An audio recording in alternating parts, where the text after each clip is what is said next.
ওরে বিধির বিধান মানলি না রে তোরা,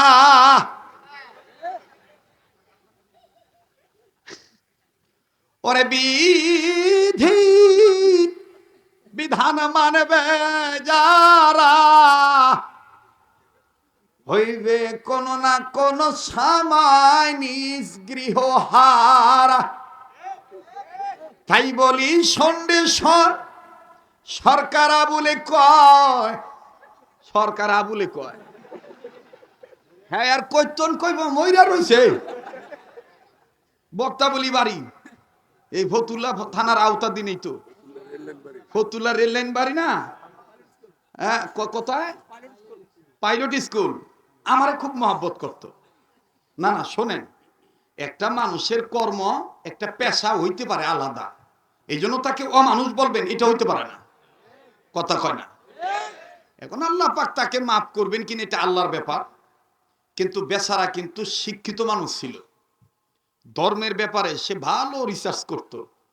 আমি যখন মনে করেন ছোট তখন থেকে তার আমার একটা আলাদা সম্পর্ক ছিল।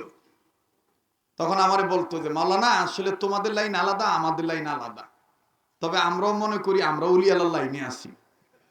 আমি কই যে কাকা এইটা আমি কইতারু না, এইটা আমি কইতারু না, আপনারা কোন লাইনে আছেন না লাইনে আছে। মা বাবা রে বাবা, মমতাজ ভাই এই লাইনে থাইকা আবার এটি ঢুকে খেতাম, বুঝি না কিছু।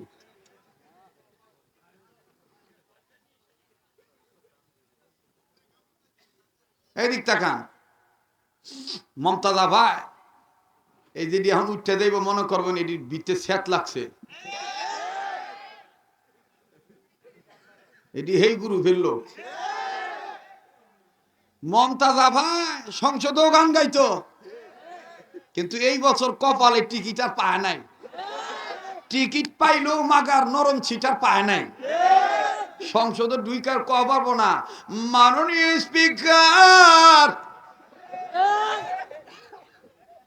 বাংলার জনগণের বারবারই সরকারেরই দরকার, আর কইতে পারবো না, কথা কয় না। এই লেগে হ্যাঁ জিদ্দে ঠেলা কান্দা কান্দা কয় আমি আগের ডে করে খামো, তো তোরা না করছে কেডা? তো তুই আগের ডে করে খাই গা, হাড়ো বাজারও মাঝারও যায় গান গাই গা, ঠিক কিনা?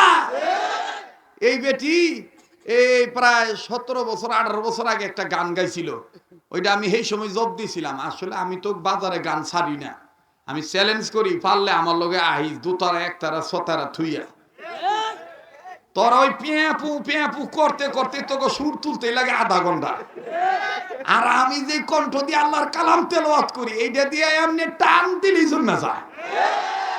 কথা কন না কেন, জোরে কথা কন। এই বেটি কইছিল খালি বাড়ি পাইয়া বন্ধু কুক খাওয়াইতে চায়, এটা হলেন না এক সময়।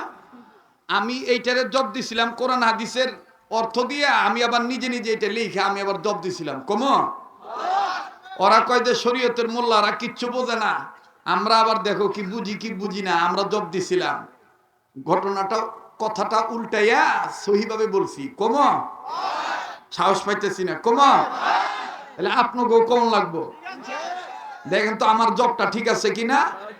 ওই কইছে সুর দিয়া খালি বাড়ি পাইয়া বন্ধু কুক খাওয়াইতে চায়।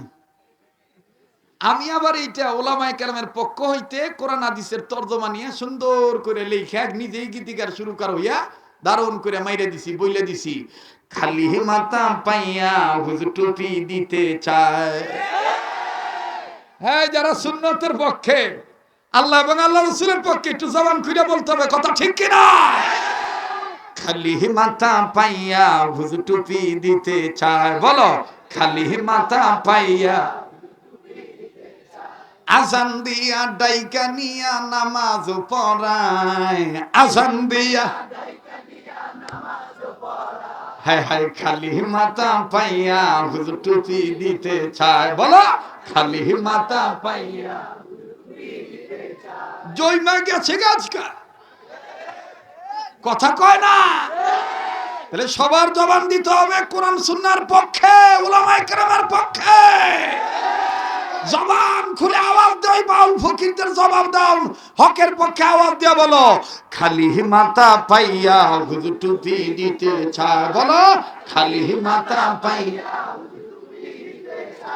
আজান দিয়া ডাইকা নিয়া নামাজ পড়ায়, আজান দিয়া ধর আমি যাইগা, আপনারা কইতে চান না কেউ কেউ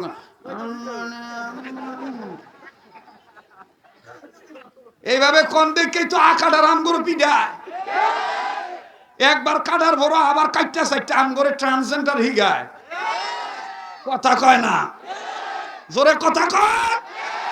মুসলমানের পোলা ভান্ডা একবার ওই কাটে, দুইবার আর কাট সাট করতে চায় না।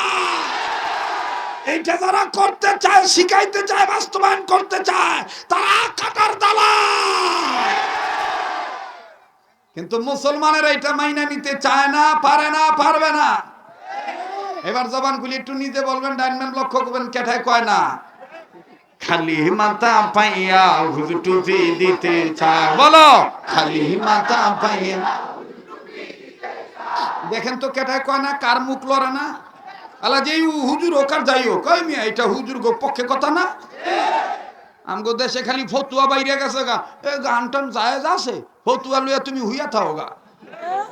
এখানে আমি ওয়াজ করবার আইছি, বুখারী শরীফ পড়াইবার আহি নাই, কথা কয় না। বুখারী শরীফ পড়াইবো অন্যান্য সাইকুল হাদিসেরা, আমার ওয়াজ করবার আনছে। আমি ওয়াজটা কেমনে সহজে বুঝাইবার পারবো, আমি হেই বালি যাবো। আমি আমার তরিকায় আগাই, তোমার তরিকায় আমার আগান দরকার নাই, কথা কোন ঠিক কিনা। আমার ভাইরা, আমার বন্ধুগণ, এই আবার কয় যে জিহাদ করুন, এই হুইয়া থেকে জিহাদ করবা। বাতিলের সাইজ যদি 2 হাত, তুমি যদি হকের দাবিদার হও, তাহলে তোমার সাইজ বানাইতে হবে কমপক্ষে 2.5 হাত, নাইলে আদাতে লেগে তোমার তলে পড়ে যেমন লাগবো। এই জন্য ওদেরকে জবাব দিতে হবে হক ভাবে। কণ্ঠ শুধু ওদেরই নাই, আমাদের ছেলেদেরও আছে, কথা বলেন ঠিক কিনা। খালি মাথা পাইয়া হুজুর টুপি দিতে চায়। বলো, খালি মাথা পাইয়া আজান দিয়া ডাইকা নিয়া নামাজ পড়ায়, আজান দিয়া হ্যাঁ, খালি মাথা পাইয়া হুজুর টুপি দিতে চায়। বলো, খালি মাথা পাইয়া। সামনের বাইরা চুপ থাকেন, পিছনের বাইরা দিই কয় কি কয় না, খালি মাথা পাইয়া। এই দেখছো, শিখাইলেই হয়ে জায়গা। আচ্ছা না, মোটামুটি আছে। এবার পিছনে বাইরে চুপ থাকেন, সামনের বাইদের আওয়াজ দেখি, খালি মাথা। আরে বাবা রে বাপ, কোরআন হাদিসের সামনে উম্মতের আলেমদের কাছে বসলে এমনি ইমানটা একটু বাড়ে, ঠিক কি না।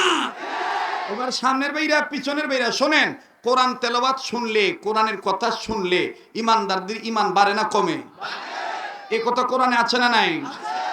ইন্নামাল মুমিনুনা আল্লাযীনা ইযা যুকিরাল্লাহু ওয়াজিলাত কুলুবুহুম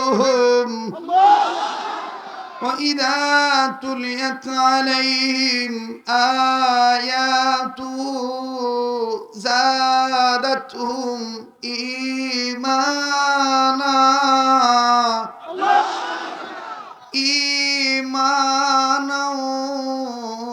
وعلى ربهم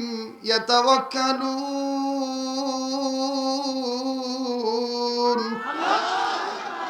إنما المؤمنون الذين إذا ذكر الله وجلت قلوبهم وإذا تليت عليهم آياته زادتهم إيمانا وعلى ربهم يتوكلون.